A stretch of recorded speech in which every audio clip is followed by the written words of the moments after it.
All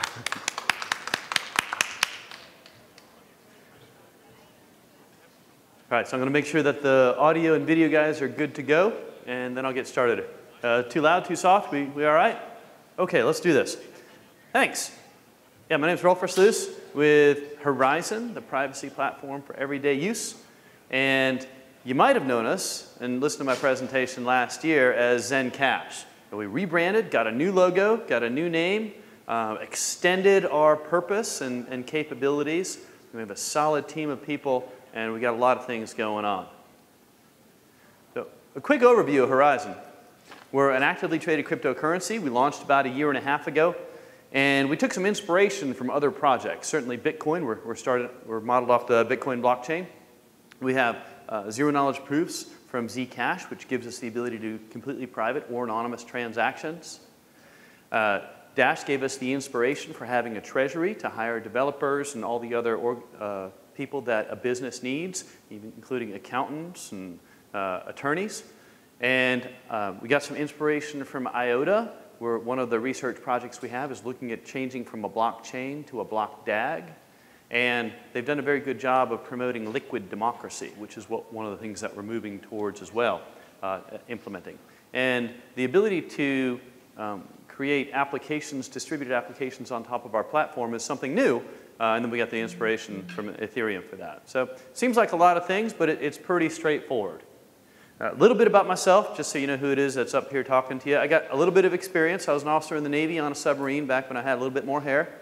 I founded a IT business, so data networking, network security, all kind of stuff like that. Grew that, and then we sold that a few years ago. And I got into cryptocurrency mining. So there's a picture of me at one of my mining facilities. And then I helped found Zen, and if you look back in the earlier YouTube archives of Horizen, you'll see me doing a lot of videos. So here's just an example of me doing a whiteboard session. We got a good-sized team now. That's why instead of me doing all the presentations and whiteboard sessions and things like that, we have experienced professionals, about 50 different people, and we're able to actually pay these folks with Zen because part of what we have is a treasury model where we get funds that go to the Zen Blockchain Foundation, a nonprofit, and then we're able to pay folks to do things. So we have a good team of developers. It takes a while for developers to gel and start producing product. And we're doing that now. We have business development folks, and we have people that go out in all sorts of countries around the world to show people how to use Zen and create small ecosystems. We have an excellent marketing team and 2 graphics designers. I knew graphics design was important, but this is a very visual cryptocurrency, and getting people on board is so important, and graphic design makes a big difference for that. So we have some partnerships as well, so it's not just our team. We do some advanced research and development with partnerships through IOHK. Charles Hoskinson, the founder of IOHK, has been an advisor to Horizen since before we launched. And 2 of the important research and development projects, one of them is a treasury and governance model that their team of PhDs created, modeled, tested, and then delivered to us. There's a second research and development project. It's on potentially changing from a blockchain to a block DAG. And we're looking at, and this would be a directed acyclic graph that would replace the blockchain, but it would include and still maintain proof of work, mining. And that's based on the work of DAG Labs, but we're having IOHK run through it, make sure that the implementation that we'd be able to do is good. For these advanced type implementations, they're done in C++. And having a good team of C++ developers is sometimes difficult to get. We're fortunate to work with InfoPulse out of Kiev, Ukraine. They're a good team for that. We also have some institutional partnerships with Digital Currency Group, where they have Grayscale Investments. They have the Zen Investment Trust. I just reviewed it. I think they have 5 million Zen under management right now and growing. And they also have their Genesis Global Trading for over-the-counter.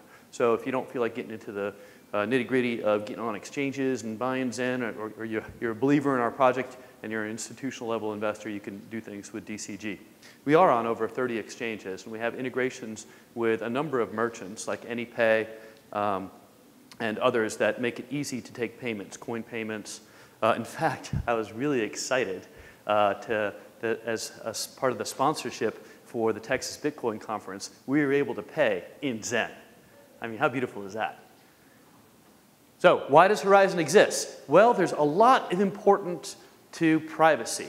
And privacy is one of the things that allows people to have freedom and liberty. I'm a big proponent of freedom and liberty so that people can accomplish what they want to do in life without being worried about other people imposing on that. And I figured a good document to show an example of freedoms that people might want to have was our Bill of Rights.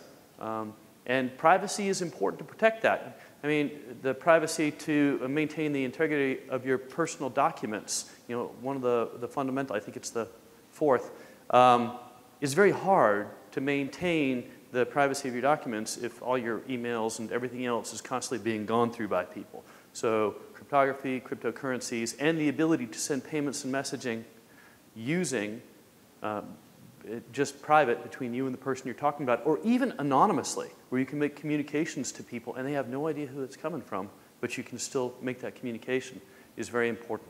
So a lot of the things that we do that I'm going to talk about are based upon being able to enable private payments and messages between people. So why do you want privacy?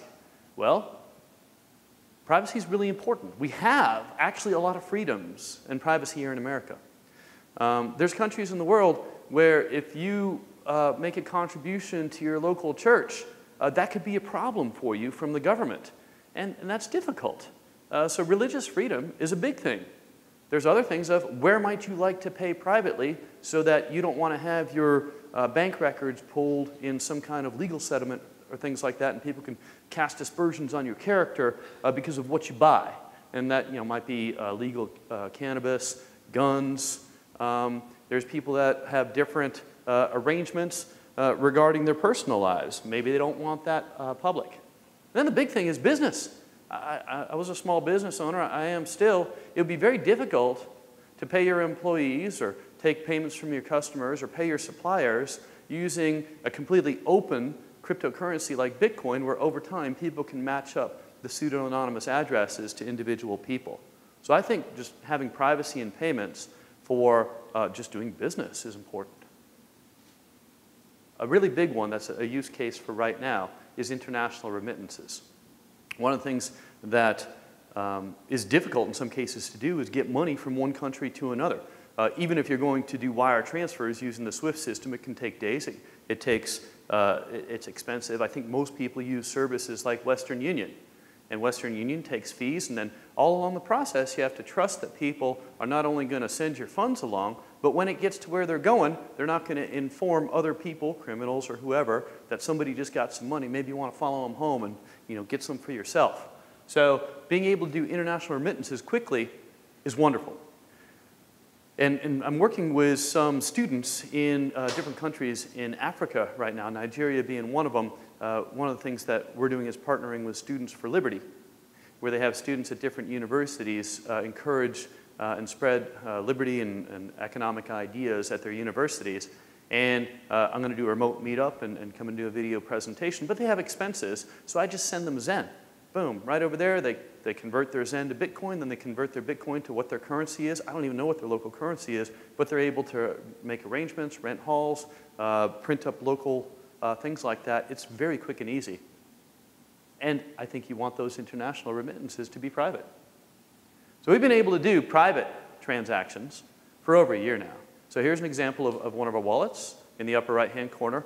And just like Bitcoin, we have transparent addresses. Then that gives us the ability to integrate into legacy systems very quickly and easily. However, to take advantage of the true private and anonymous payments, you need to use shielded transactions and shielded addresses. At this point in time, that needs to be done on a full computer with 3 to 4 gigs of memory in the entire blockchain. There'll be advances that we have in the future, I think about 6 to 12 months from now, where you'll be able to do full shielded transactions on a mobile phone, which will be very exciting and open the floodgates to all sorts of different things.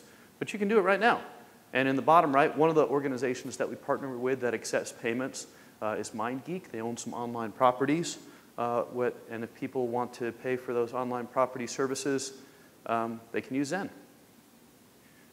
So, big picture on our philosophy, we believe in sustainable development and inclusiveness in building the community. So we're a mineable cryptocurrency. 70% of the block reward goes to the miners. 10% goes to the treasury, which right now goes to our foundation. And then we turn around and spend that on different payroll, events, integrations, things like that, things that you need to spend funds on. 20% go to people that run nodes. So one of the things that we thought about early on was, what if we're really successful? And we have lots of people using Zen all over the world, and they come to rely on it. Maybe the people whose business we're disrupting, perhaps Western Union or other companies like that, don't like that. Maybe they could just hire someone to just attack all our nodes and take them down and make the system not work. So we're like, let's make sure we have good, solid nodes up and running, and we're going to pay people to do that. So paying people to run nodes is part of making sure the system stays up and running and reliable so that people can continue to do private payments. We're also, one of our big research projects is a voting system that allows us to do liquid democracy. So liquid democracy is different than direct democracy or representative democracy. It's a way to delegate your vote on different issues to different people so you can have the experts vote and your vote just follows along with them. So we have not implemented that yet, but when we do, we'll be able to progressively turn over management of the entire cryptocurrency project to the people that own Zen, and we'll be able to use the liquid democratic process to make decisions going forward. We do have a lot of nodes. I think we are the cryptocurrency with the most nodes of anyone out there. I believe Bitcoin has about 10,000. There's other projects that I know have 5, 6, 7,000 nodes. We've got over 22,000 nodes. And not to harp on this that much, I mean, miners drive the consensus, but nodes are what your wallets connect to, your wallet and applications. So if you want your wallet to connect to the system and be able to send transactions or receive, they got to connect to a node. Now, some countries are able to put in place country-level firewalls, and there's other types of limitations that can be made on connectivity. So our goal is to get nodes in every single country all over the world, and then some. So as we design and move forward on this, we want to make sure that all elements of our ecosystem have the opportunity and incentive to participate. And one of the things that we noticed early on in launching is that you can't just launch a cryptocurrency and people show up. You have to make people care about you. And so that starts out certainly with miners, with investors that look at the team and the goals and the track record of accomplishment and see that they can get things done. There's also the node operators. So the node operators were a new class of people because there's folks in countries that aren't miners. They don't have a lot of funds to be able to invest. And they're not software developers, but they sure can run servers. And so we'd like to continue to extend and expand our ecosystem. And that's some of the things that we do are look at to do that. Like for having merchants that accept payment, it's great to be able to get merchants to accept payment, but at the same time, you have to get people that are willing to go buy from those merchants in that cryptocurrency. So it's an overall ecosystem that has to be developed, and it takes a long time to develop that ecosystem. Continued engagement and doing little things, having a wallet that can export all your transactions to CSV so you can integrate it with your accounting system. I mean, these are prosaic, somewhat boring things, but they're really important. Right? So, all right. So we have people all over the world that go out and talk to potential users that don't know that we exist. Certainly, countries in Latin America are a big part of that. Countries in the former Soviet Union and North Korea, South Korea, countries, Thailand. For a while, we were looking at our website rankings because our marketing team does a great job of finding out where people come from and saying, wow, there's some interest there. We were getting a lot of hits from Thailand. And then a couple weeks after that, I saw a news story that cryptocurrencies were going to be banned in Thailand. So it's very interesting because we have to dedicate resources to translations, country representatives, engagement with meetup groups. And sometimes people ask me, why do you even need a marketing team? Well, if we want people to know that we exist and help them to progress down the path of utilization, actually knowing who is interested in us is important.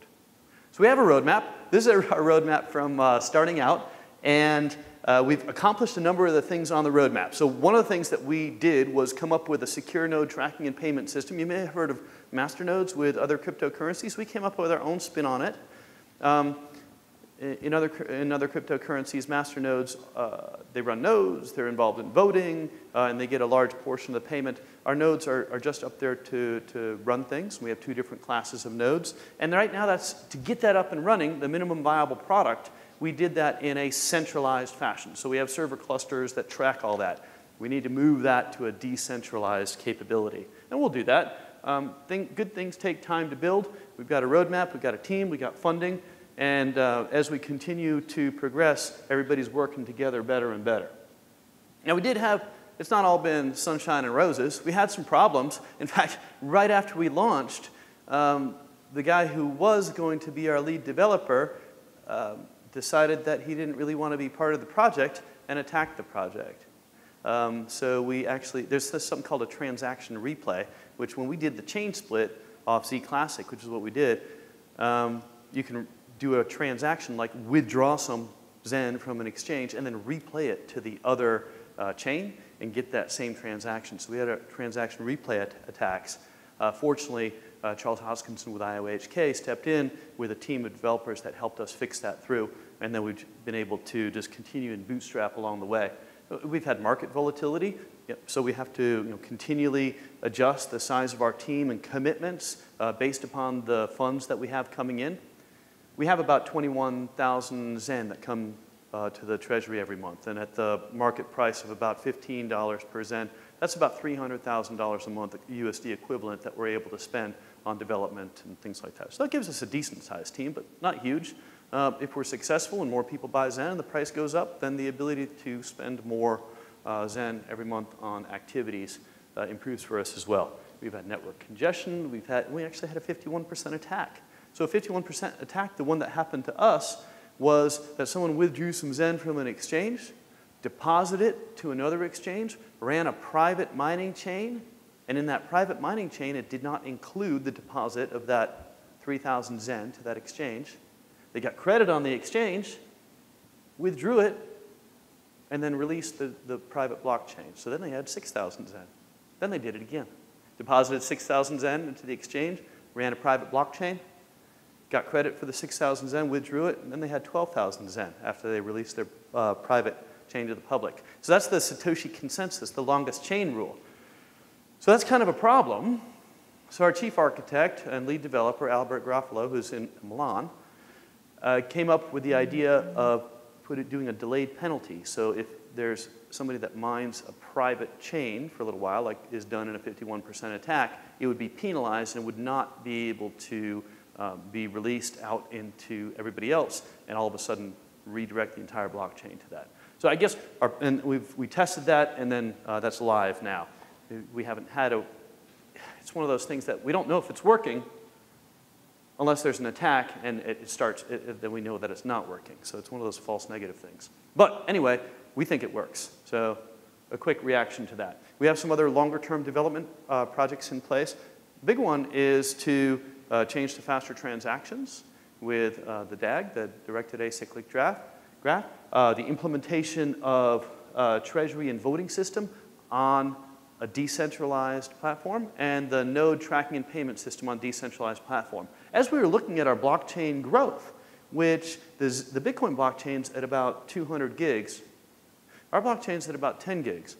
And that's because we have 2 different types of transactions. We have the regular UTXO, unspent transaction output transactions like Bitcoin, and then we have the notes that are done for the zero knowledge proofs. And those take up a little bit more room, even though they're based on ZK snarks and they have the most condensed size.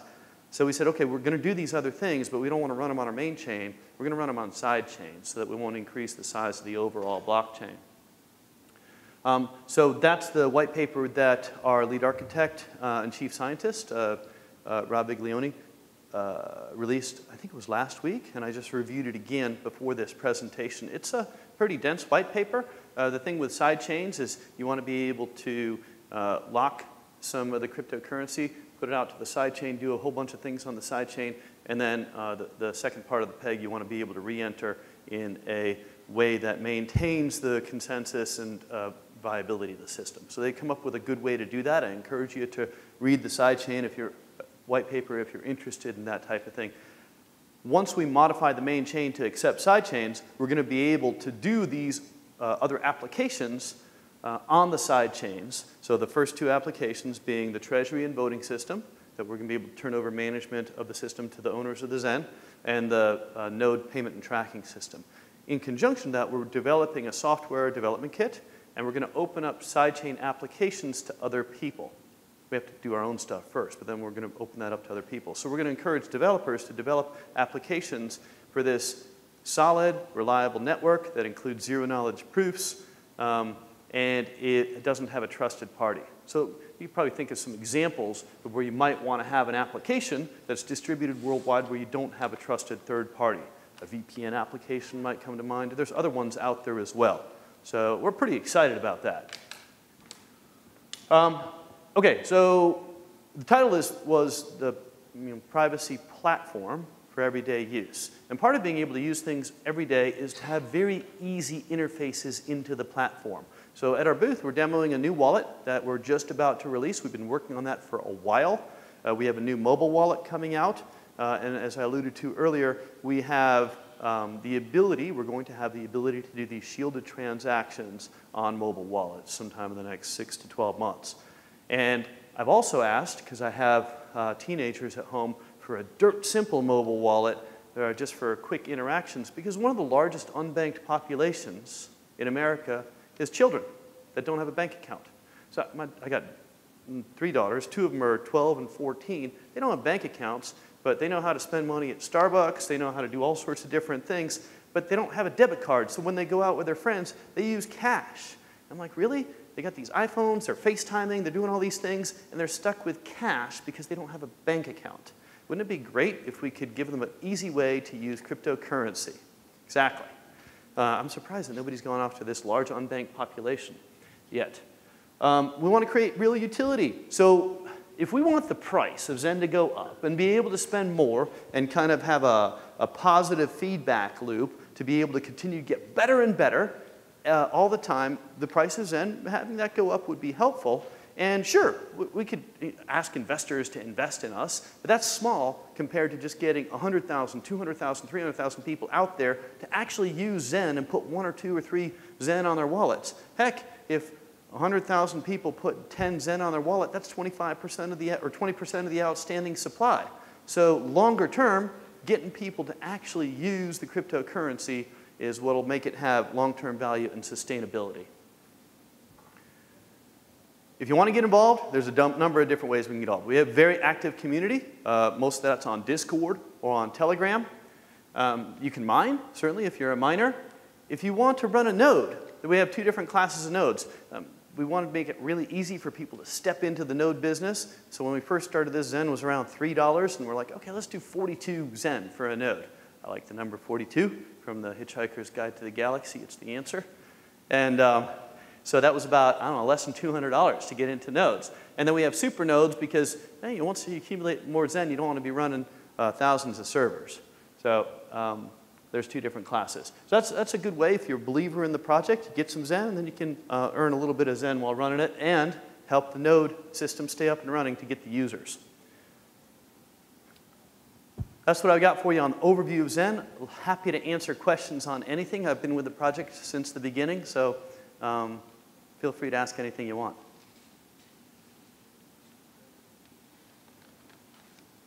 Can you talk a little bit about how it might change if you switch to a DAG with the secure and super nodes? Because on some of the other projects that use the DAG, you're only supposed to use an address once. And currently, if you have a secure node, your rewards are going to the same address. They are. And so one of the things that you would want to address on payment and payment security, and this has been brought up in some other sessions, is reusability of addresses. And you want to have different addresses because one of the ways to track payments and isolate them to specific IP addresses and people is repeat payments as well as change addresses. So I don't know how DAGs work specifically to only being able to use an address once. I believe it doesn't affect that as much, but I do know that when we get to the newer version of the ZK snarks that Zcash is doing research on enabling, and we pull in that upstream improvement from Zcash, we'll be able to do shielded addresses and shielded transactions with much lower computing requirements, and we're going to work to shift everything, as in the node payment addresses, to shielded addresses as by default. So that should address being, if you look on our blockchain, or like a blockchain explorer, and look at a shielded transaction, there's no sending address, there's no receiving address, there's no amount. It just indicates that a transaction has taken place. So that should address it. I don't know specifically the answer for DAGs, though. Yes? So I think you actually just started to touch on that. Maybe you could go a little deeper. Obviously, a mobile wallet is pretty critical, and in zero-knowledge proofs have a pretty heavy computational overhead. So can you talk a little bit more about how you're going to get from here to there and be able to support it on a smartphone? Yeah, I sure can. So I'm a big admirer of the Zcash project and the engineers and scientists there. They've done outstanding things with the implementation of zero-knowledge proofs with ZK Snark. So the upgrade that they have is a sapling upgrade, is an entirely redo of the ZK Snark circuit, where it's able to take, first thing is it reduces the computational load requirement significantly. So right now, if I was going to send you a shielded transaction from my desktop computer, it would take probably a minute to do the computation. Reading it takes a lot less time, but creating it takes a while. So that goes down to just a few seconds and much less processor computation. To do a shielded transaction, you also have to have a full copy of the blockchain, because just like with other privacy coins, only the person who has, or only the device that has the private key can scan the blockchain and see which transactions apply to that. So there's two paths to go for mobile devices on that. One is to put the entire blockchain on the mobile device, which mobile devices are expanding quickly in their capabilities, but I don't think that's the best way to go. So by the redoing of the ZK Snark circuit in the sapling upgrade, it's possible to remotely access the full blockchain and yet still be able to do shielded transactions on the mobile device. Furthermore, it also changes the computation and signing order so that it'll enable to have shielded addresses on hardware wallets as well. So we'll get there. We understand exactly how important that is, and I fully agree with you. Any other questions? Well, if you want to ask us questions specifically or see a demo or further follow-up, our booth is right outside that door. We'll be here all day, and I appreciate being here at the Texas Bitcoin Conference. Thank y'all for attending.